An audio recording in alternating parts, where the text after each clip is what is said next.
Hello, everyone, and welcome to Caring in Crisis, the Tuesday Briefs, a part of the Trauma-Informed Faith Communities Project.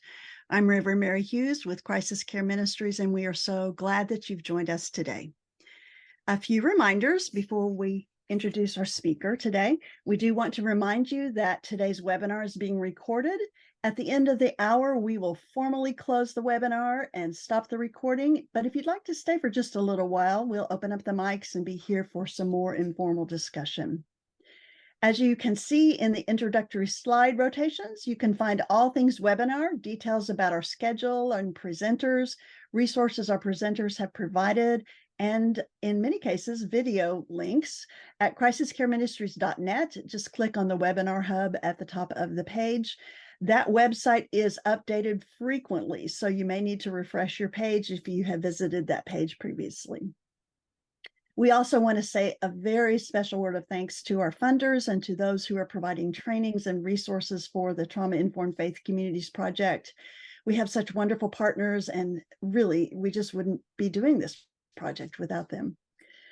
So throughout the webinar today, please feel free to type questions or comments in the chat box, and we'll monitor that and try to get to any questions by the top of the hour. And now I'd like to call upon my assistant, Kyla Powers, to talk to you about attendance certificates. And at this time, I'll stop the slide rotations. Okay, so essentially you will receive an email, like she was saying, with an evaluation form link and a certificate request form link. Go ahead and fill out that link when you get it, and I should have it to you in about a week. And I will put, if you have any questions about that, I'll put my information in the chat so you can email me. Right. Thank you so much, Kyla. And now it is my great honor to introduce the Reverend Dr. Bessie Hamilton, who serves as the Associate Director of Connectional Ministries for New Faith Communities and Multi-Ethnic Initiatives for the Oklahoma Conference of the United Methodist Church. Reverend Dr. Hamilton is a native of Gainesville, Alabama. She is married to the Reverend Elvin L. Hamilton, who serves as the senior pastor of Quail United Methodist Church in Oklahoma City, and they have two beautiful daughters, Makaria and Manda. After marriage, Bessie and Elvin moved to Kentucky, where they served for almost 20 years. In 2013, they returned to Alabama to plant a church in Montgomery, Alabama. In 2019, they moved to Oklahoma to take appointments in the Oklahoma Annual Conference of the United Methodist Church. And Dr. Hamilton previously served as co-pastor of Quail United Methodist Church in Oklahoma City and campus pastor at Langston University in Langston, Oklahoma. Dr. Hamilton owns a bachelor's degree from Stillman College in Tuscaloosa, Alabama, and a master's degree from the University of West Alabama in Livingston. All of those in elementary education. She has a Master's of Theology Studies degree from Vanderbilt University Divinity School. And Dr. Hamilton graduated from Creighton University in May of 2022 with a doctorate in education in interdisciplinary leadership. Her dissertation was entitled A Case Study of an Urban Church, Community Development in Action in an African American Church. In 2012, Dr. Hamilton was diagnosed with breast cancer, and in 2013, she was declared cancer-free. Her favorite quote is from Dr. Martin Luther King Jr., and it says, "Our lives begin to end the day we become silent about things that matter." I know you join me in welcoming the Reverend Dr. Bessie Hamilton. Thank you so much, Mary. Hello, everyone. I am grateful to be here with you all on this last day of Breast Cancer Month. I have been celebrating all month, about 11 years now. So it is always an honor to celebrate in the month of October. But I am thankful to Mary for inviting me to be with you all today. And I won't hold you long. I hope that during this presentation that we will have an opportunity to really just to talk about this particular topic and what it means for you and in your current context, what, kinds of things you have been a part of, and then what do you see for the future as it relates to Oklahoma and racial justice here in our state, and again in the various organizations that we serve. Um, I am hopeful to believe that real change can occur, but I think it happens one conversation at a time. And so your willingness to be here is just a start of what can come. And I appreciate you for being here and wanting to grow in this area. So allow me just to begin with the title of the presentation today, Increasing Your Racial Justice IQ, Increasing Your Racial Justice IQ. Again, Mary has introduced me. My position as Associate Director of Connectional Ministry for New Faith Communities and Multi-Ethnic Initiatives. And basically what that means, any new plants that are started here in Oklahoma in the United Methodist Church, it comes through my office. And we are hoping to plant a lot of churches. And also multi-ethnic work. So I set the framework for most of our ethnic ministries and try to push them to go outside the walls of their churches and to the community to see what they have around them and to begin establishing partnerships. So let's just start with this, the basis of our dignity. Allow me to share this with you. Sacred text suggests that all human beings are made in the image of God. We all have value despite our gender, our socioeconomic status, or race. Therefore, every individual in the world begins with a place of sacredness and value based on their creation. And so no individual is above another. That's the basis of our dignity. And when we talk about racism, racism attempts to invalidate our identity based on our differences. But not only that, it also attempts to exert power against those who are different.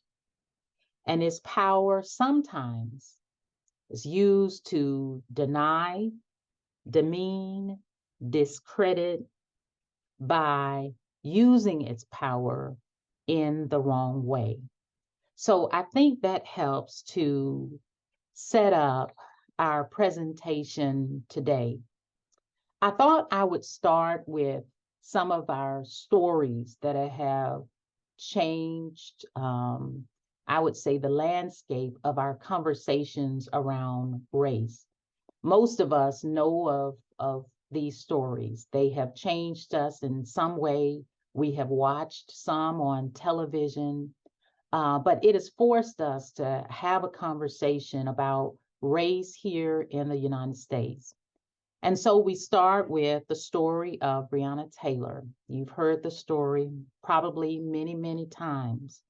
A 20-year-old emergency medical technician in Louisville, Kentucky.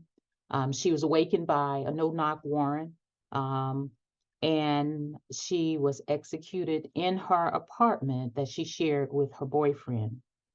And from all accounts, police entered the apartment in the wee hours of the morning under the cover of darkness to create an element of surprise, to try to capture suspect illegally or to see them doing illegal activity.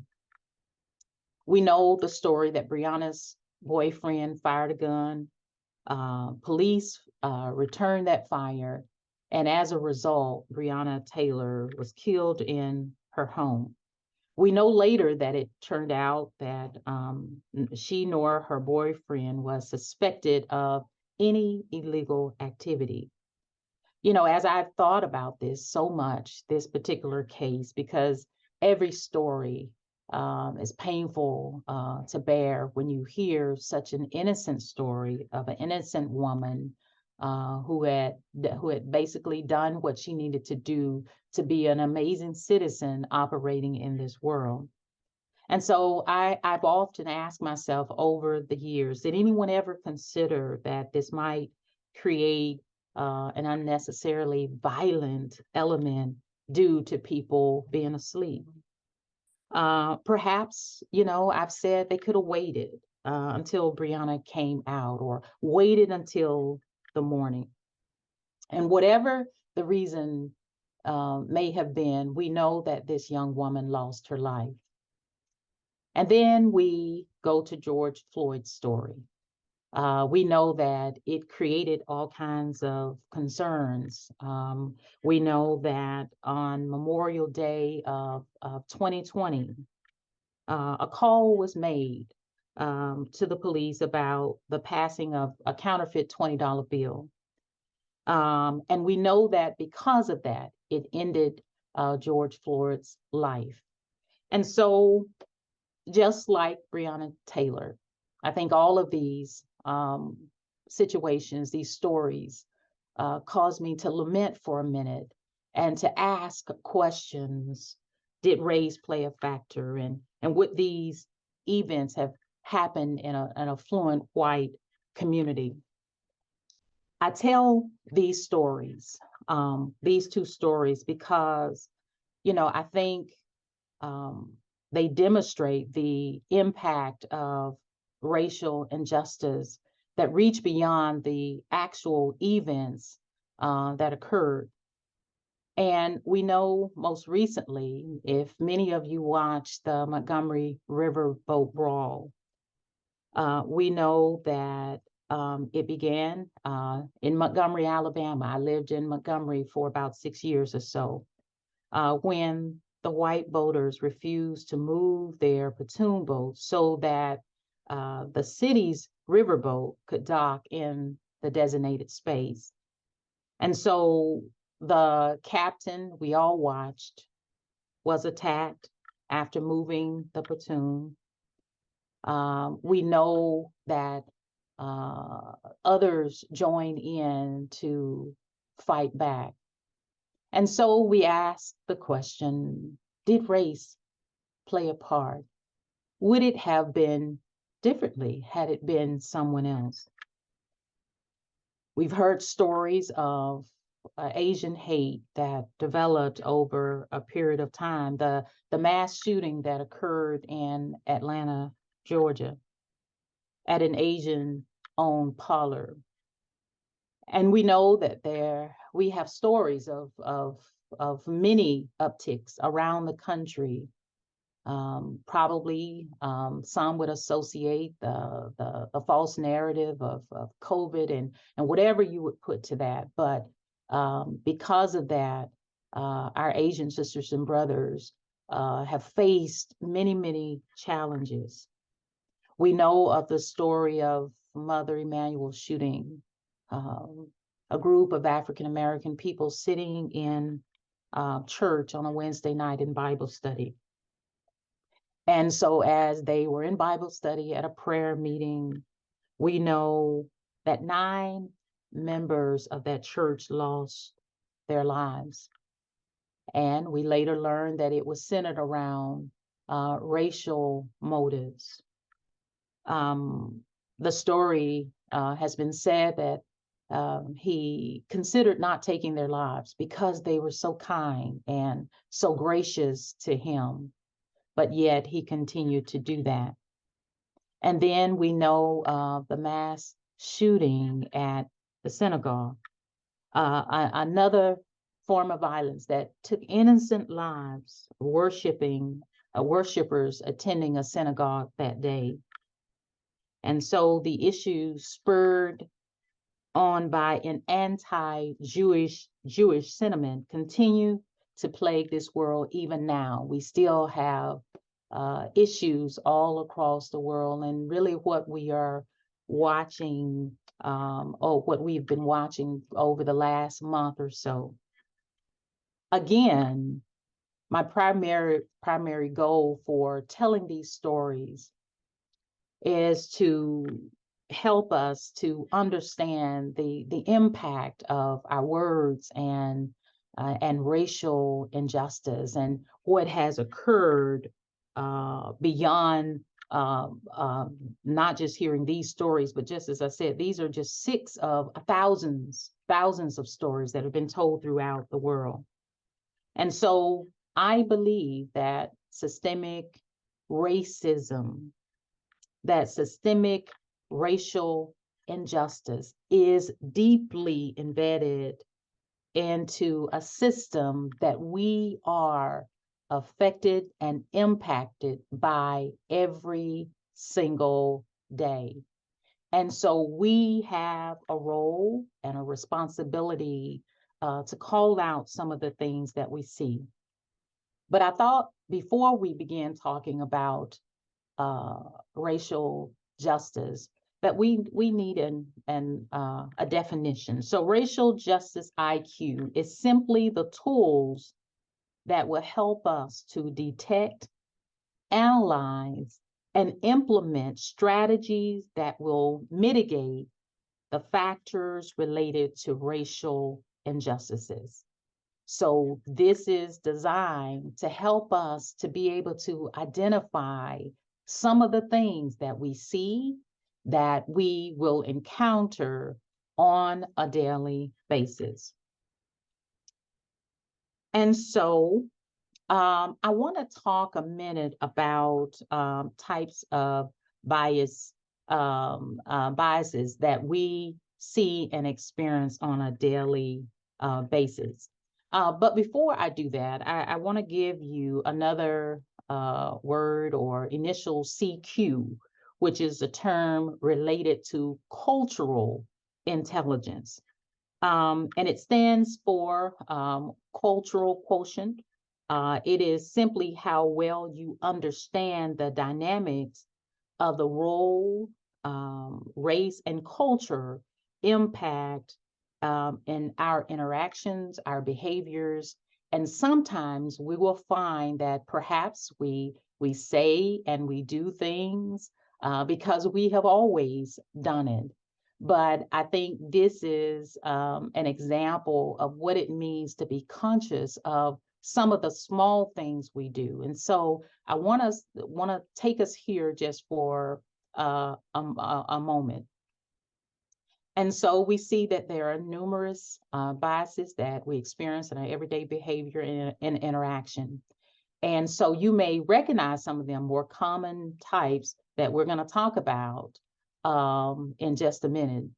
And so the good news about all of this, and I often tell people, it really doesn't matter whether you feel like you are at a place where you're able to move forward or to understand the racial, when we talk about racial justice or injustice rather.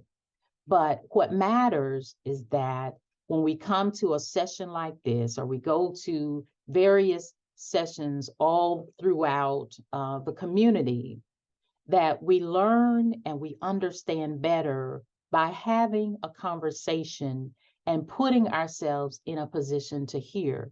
So I say again, even for you to be here, these are often very awkward topics. It's almost like when we talk about race, it's the elephant in the room. And so people are often awkward to talk about race. And we say, oh, I'm not racist, or I'm not this, or I'm not that. But I think this helps us to be honest as to where we are and what we see and what we experience in our own organizations. And so I would like to just share a couple of these with us. And so let's start with the first one. So we have affinity bias, and it is the tendency to warm up to people like us. But the question we must wrestle with is, how does this type of behavior impact human interaction? Because the further issue is, how is this behavior weaponized? How does the issue of race and culture impact the decisions that are made based on this type of grouping? So look for a minute, look at the screen before you. Does the green fish really have a fair opportunity to live out his or her potential in an orange fish world? And then, if so, how much more work is required compared to the orange fish that you see? So we see them both. How much more work is required? And then I would go further to ask the question, what is our responsibility?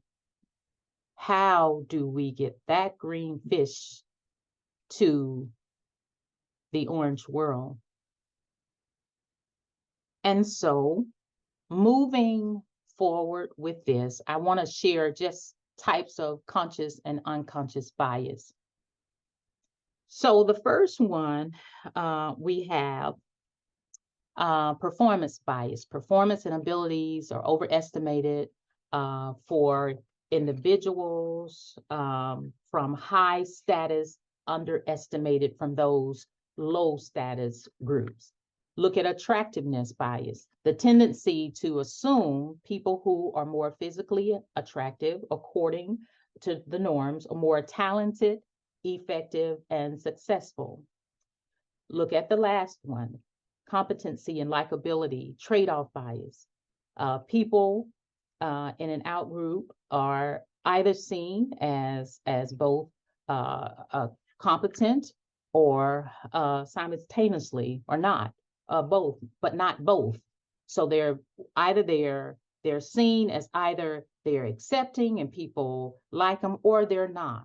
And so moving on to our conformative bias. So when we let the views of others from our in-group change our minds, and we'll talk about that. We're going to go back to these a little bit. I just want to glance through them just a little bit. Confirmation bias, the tendency to look for pieces of information that support our pre-existing views and ignore data that contradicts our views. And then the correspondence bias, the tendency to attribute behavior of others to their personality or who they are rather than situational factors. So let's talk for a minute. I'll go back to this. So we understand that any amount of head start a person from a preferred group receives makes it more difficult for an outsider to reach their potential. And so the other group is perceived as inferior or undesirable.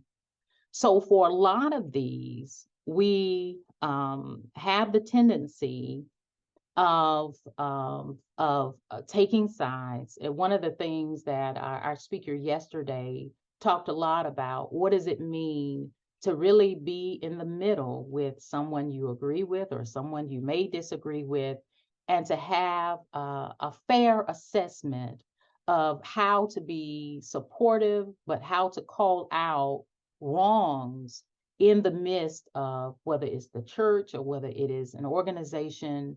And I do understand that there are moments in our lives where it is challenging to move to one side or the other. That often we are held accountable for our views, and sometimes I know in organizations that we have the tendency to even be reprimanded for calling out issues around being biased or whatever it may be. And so we have to make sure that at all times that we are conscious of the little things that we do. And I think that the next slide will help us to understand a little bit more about some of what we do. And I apologize, Mary, at the same time. I think the issue, I'm still trying to figure out how to move this up because I am still not completely seeing all of my slides.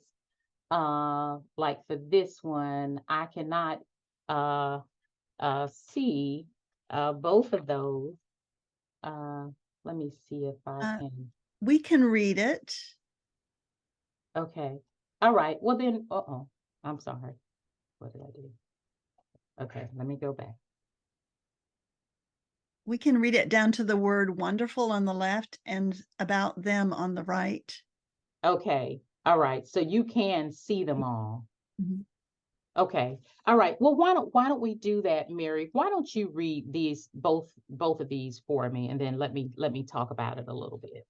I will. On the left, you'll see the halo effect, which is the tendency to assume that when someone has one or more wonderful attributes, everything about them is equally wonderful. And then the horns effect, the opposite of the halo effect, when we focus on one negative aspect of a person and apply that negatively to everything about them. Okay, so let's stop there for just a minute. And this is an example. So you meet someone from the same hometown, you think everything about them is good. You meet someone from another country where there's unrest, and you think everything about them is negative. Now, relate that to race.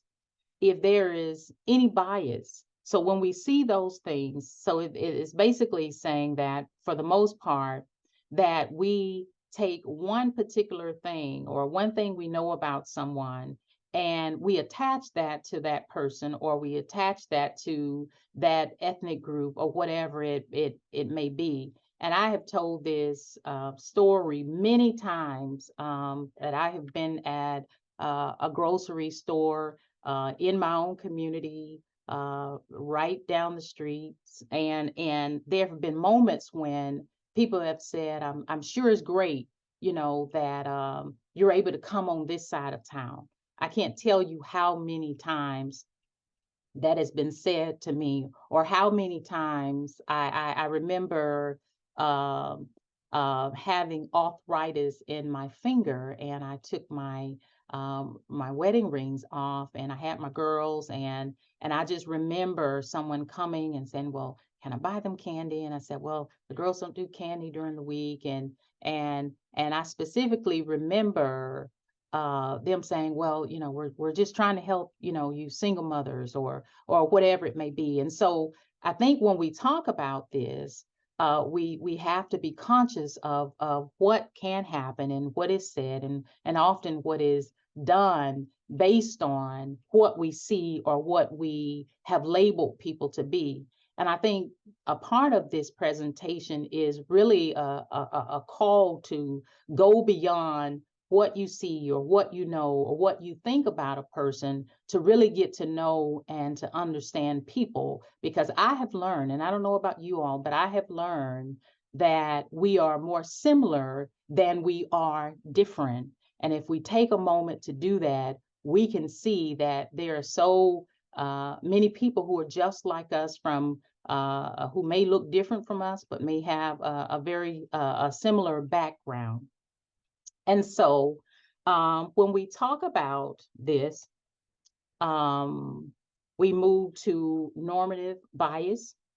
And so again, the tendency with this is to assume that everything is going against an established norm, and also we get to see for this particular thing that anytime that we address differently, or if it's a different career path, then we have a tendency of judging this based on what we know and what we think and what we've heard and what we've seen, rather than understanding understanding the history of what we know about this particular thing. And so moving to this is an example.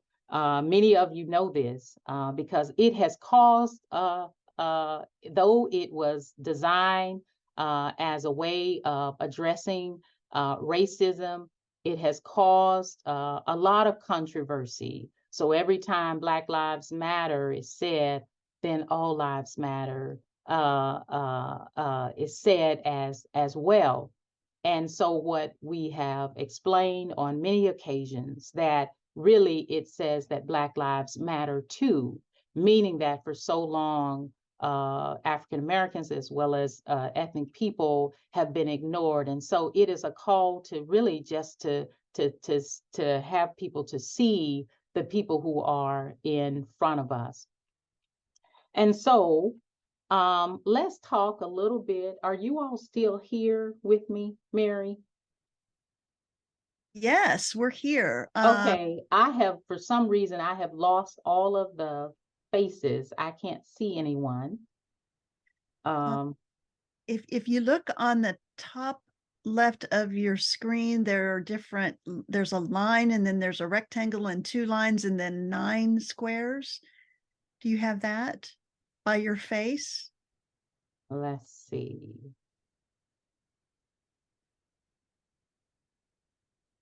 There's a way to get a different view of who's here. Right. For some reason, I am not seeing any faces at this time. I love seeing faces. Aw, It makes me we're know that I am here. not here Oh, talking boy. to myself. It might be in view options at the top, the very top next to the green bar. Let's see. Mm. Or maybe not. I don't know. Right, I am. Kyla is very helpful. And James Hollifield says the icons are to the right of my screen. Thank you, James. Okay, to the right. I apologize, but I love seeing faces. We're here. That's one of the reasons we like Zoom as a format, because we are here. Okay. Well, I will just continue on. So let's talk a little bit about, I always think that this is so important. I have been in a number of sessions where people have said, oh my goodness, I've said that, but I didn't mean that. And so I wanted to just show us some minor things that perhaps, we deal with around microaggressions. And this is just to show us things that are said and that perhaps we are not necessarily thinking about what we've said. And so this is a way of helping us to be conscious of what we say. So this is an example. Perhaps you've said, hey, where are you from? No, really, where are you from? It is said to an ethnic person, oh, well, you're not an American. That's what is heard. You speak English well. So your appearance or background dictates your skill or knowledge or their lack of. That's how it's said. That's how it's perceived. Everyone take out your smartphone. And so how it is received, that we automatically assume that people have everything that they need. And so it is perceived in a way that, oh, we make the assumption that people have, again, just as I said, that they have what they need, not understanding that someone may not necessarily have a smartphone. We know that words like you throw like a girl, that's retarded. You don't even seem Asian. And so all of those things are microaggressions that many times we think we are complimenting people. We think we are lifting them up. But what we're saying is how it is received, and you can see the feminine traits are undesirable. When we say words like you throw like a girl, or that's retarded, that is really an attack on people with disabilities, that there's something wrong with that person. And what I'm saying is that for the most part, what it does for all of us, it perpetuates these stereotypes that we have. And so when we see someone, we see a girl, or we see an Asian American, or we see an African American, we have these ideas ingrained in our minds. And so this is a way to help us just to think about some of the things that we say, because whether we know it or not, our microaggressions, people are impacted in various ways, as you can see. We know, and Mary and I have been talking a lot about mental health and some things that we are going to work on, but we can see that the impact I mean, basically, it's just really, really great when it comes to the microaggressions that we put up on other people, because they go away thinking a certain way or feeling a certain way about what has been said or what has been done to them. And so, when we talk about, and I'll go back just a little bit, because when we talk about microaggressions, they are defined as the everyday, subtle, intentional, and oftentimes unintentional interactions or behaviors that communicate some sort of bias toward a marginalized group. And so whatever that marginalized group may be, ethnic person, a female, a disabled person. And so we have to be conscious of just the little things that we say and we do. And so looking at this one, we know that with microaggressions, they demonstrate alienation. And so they can occur, and it causes the recipient to use energy that others do not have to use to meet the demands of that particular group. And so again, the images that we're seeing, that victims of microaggressions spend time concerned with others, sometimes rather than being focused on the task at hand. So if something is said and that person is in a workplace doing their jobs, now they are wrestling with feeling inferior because someone has said something that has been harmful, if you will, to them. And so that is the reason why we have to make sure, like when we talk about mental health and we talk about anxiety, all of those things are associated with not feeling worthy, not feeling like you belong, not feeling like you are seen or heard, feeling invisible, feeling as if though you do not matter. And so allowing ourselves to just be conscious of the little things that we do, I think is really crucial. You all may have heard a book, cast by Isabel Wilkerson.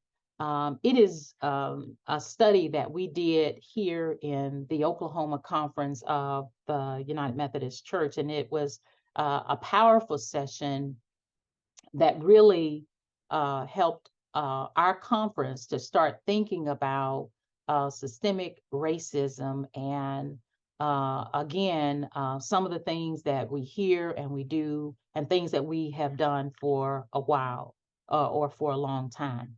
So let's talk for a moment about the invisibility of power. So Wilkerson repeatedly points out the caste is omnipresent. And so you can see that, but not often considered, except for those who are at the bottom of the hierarchies and punished most for its existence.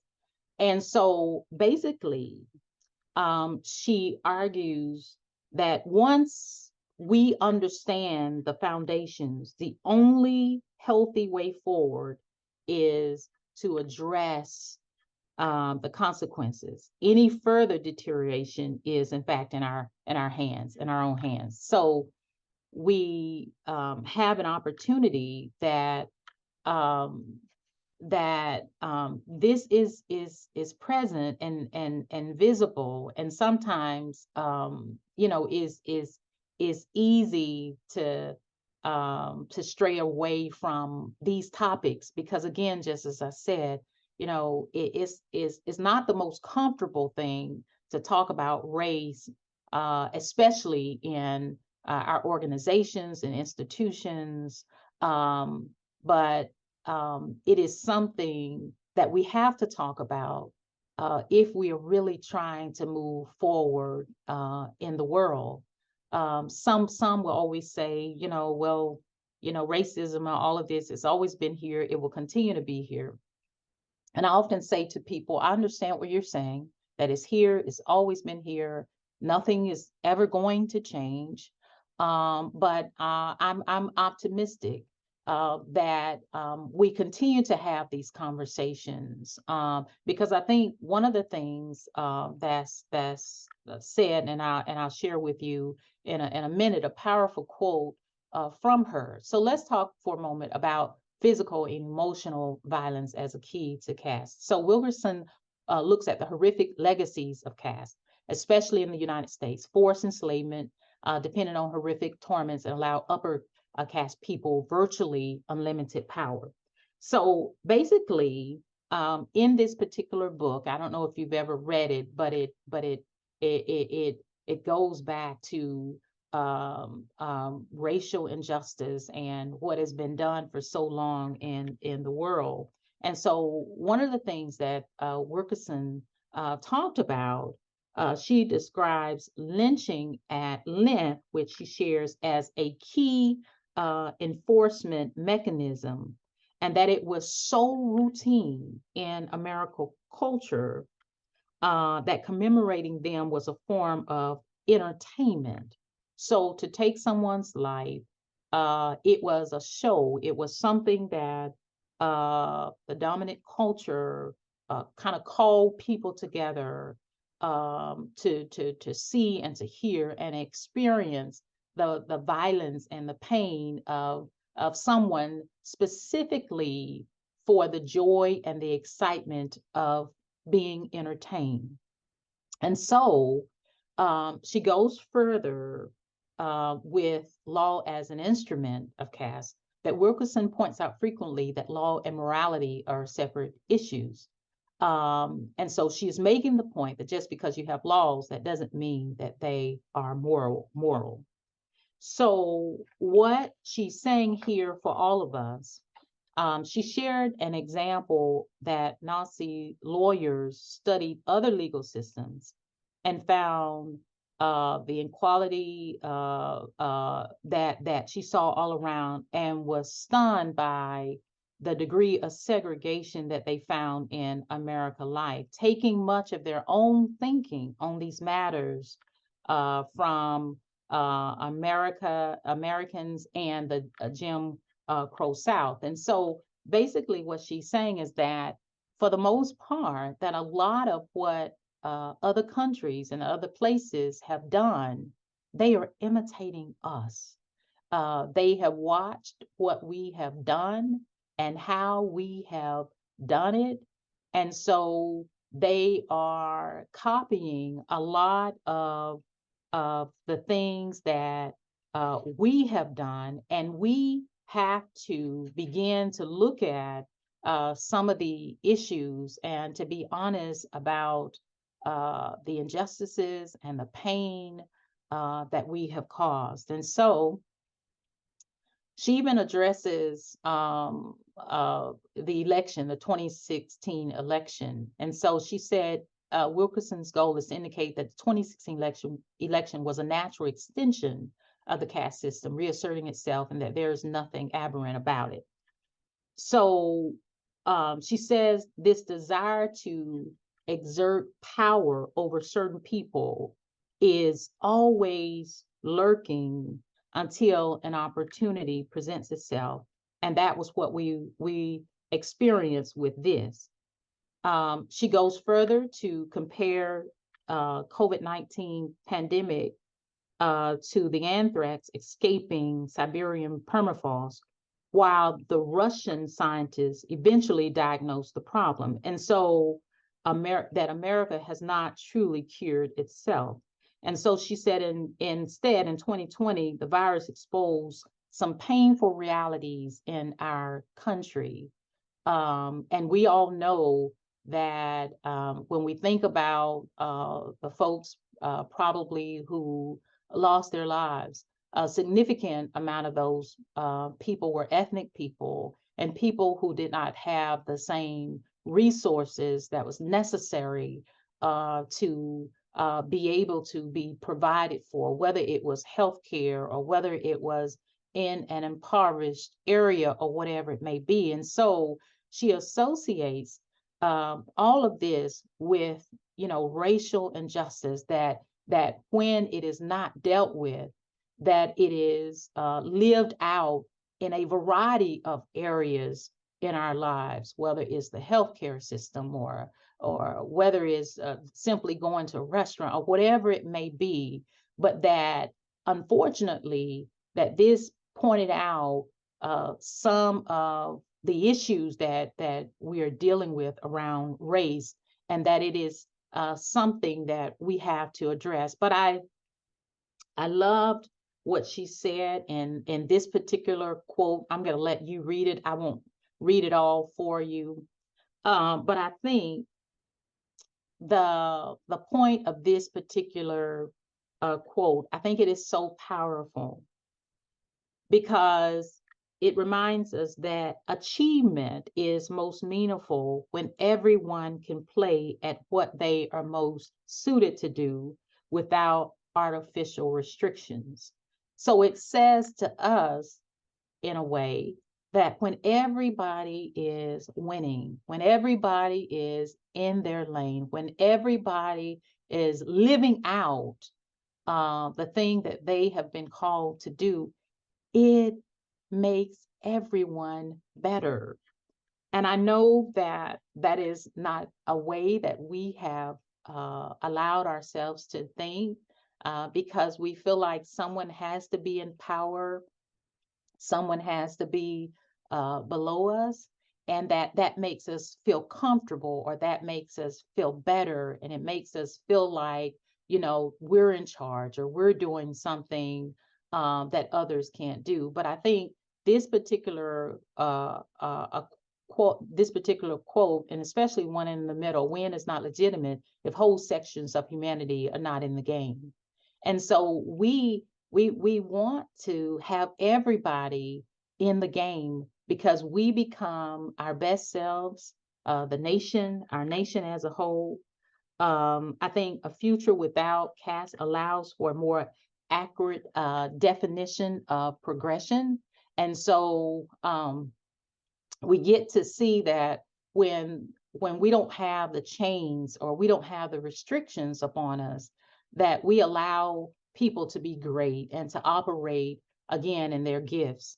And again, that is not always easy to hear because we have been trained in a way. The systemic racism has been embedded in our minds so much that we allow, just as I said earlier, the biases and what we believe, even our politics, to shape what we do and how we live and how we love and what we do. And so this is an example that that if one person is winning, everybody is winning. And so that's our goal. One of another book by Jemar Tisby I found to be very interesting, and I think it will sum up where we are. And I'm looking at our time, it's 10:50, but I think this this particular book and my last few thoughts, I think, will sum up the goal of what it means to to really be attentive as it relates to racial justice. And so Jamar, he says to us, first, he gives an acronym, ARC, A-R-C, that this is the key to helping us to be aware of the things around us. So first, he says awareness. The first key is awareness. This suggests that we spend energy and learning the relevant issue of the times. There are a number of resources available to help us to learn about this very crucial topic. And the way we are better is we're able to recognize that racial injustice, when it happens, we're able to recognize instantly when it happens or when it feels wrong. We are able to detect biases within ourselves and the people with whom we spend time. We might also consider how our own culture has been the oppressor. And so this will help us to see the embedded injustices within our own culture. And another way to become aware is to learn from the theology and the stories of oppressed people. Because I think the temptation is to view view injustice through our lens or the lens of the oppressive culture. And so hearing stories, I think, is crucial to beginning to understand perhaps some of the things that we feel like we need to know and we need to understand about microaggressions or our own biases or whatever it may be. And then he goes to relationships. He encourages our Caucasian sisters and brothers to develop genuine relationships with people outside of your race. He warns against relationships as a matter of tokenism or just for the purpose of discussing racial injustice. So when we say things like, oh, well, I have a friend, I have a Black friend, that the goal would be that we are developing relationships, or that if we sit and we say, hey, I want to have a conversation about race, maybe that shouldn't be the first conversation that we have with people, but that we genuinely get to know people and then work into that process. He says that reconciliation is something that we have to work through, but that means it must be lived and experienced. He conveys that if you never discuss race again, could you still be friends with that particular person? So we have to be intentional about the relationships that we are in, that, when we say we love somebody or we have a relationship with a person, that is it a genuine relationship if it's someone of a different race than us, but that we would take time to spend. And sometimes, just as I said, you will find that when you sit and talk with people who may be who may be different from us, you will find out that there are so many similarities. And so it begins a relationship that can lead to other conversations in the future. And then the last thing is commitment. So the next step is to do something to help the cause when we have learned. So do that which is easier to incorporate. This is something less complex, like giving a friend a book on the subject. So when we talk about commitment, it's one thing to learn or to be in a session like this. Perhaps you've heard all of this 100 times. It's almost like a sermon. When you are at church and you're in a faith community and you hear a sermon, you've probably heard that particular passage 100 times. But for whatever reason, on this particular day, it strikes you differently. And so when we talk about a commitment, that's basically what we're saying, that you won't just have one conversation, but that you would be committed to really sitting and studying and understanding, that you would begin to expand it out at some point that if you are having conversations with people, that you would expand it out to other circles and other spaces where you can continue to do that. Lastly, I said, consider an activity that takes you completely out of your comfort zone. Whether that's going to, if you're not been in a faith community that may be different from where you have gone, that these are small steps that TISB recommends that many times we think that if we sit and we have a conversation, we know what we need to know. But he's saying to us that allow it to be a commitment that we do on a daily basis, that you would be intentional about putting yourself in a space where you can talk with other people, that you can learn. And the best way to learn about a different culture is to go and sit with where people go. Go to an African-American restaurant, or go to, and some of you all, I know you're already doing this, so I know I'm preaching to the choir, but you may have others who are around you who are looking to, to do something differently than what has already been done. And so I close with this quote: fighting racism is not just about how it changes the world, but it is about how it changes you. So fighting racism is not just about how it changes the world, but it is also about how it changes you. So the goal is for anything, and you all have been in sessions and seminars where you've gone to learn. And probably like us, like me, from time to time, I've been in spaces where, I thought, okay, I probably could have done something else with this hour. But my prayer is that, that as you're coming to a session like this, or the hundreds of other sessions you will go to, that you will be changed in some way, that you'll go back.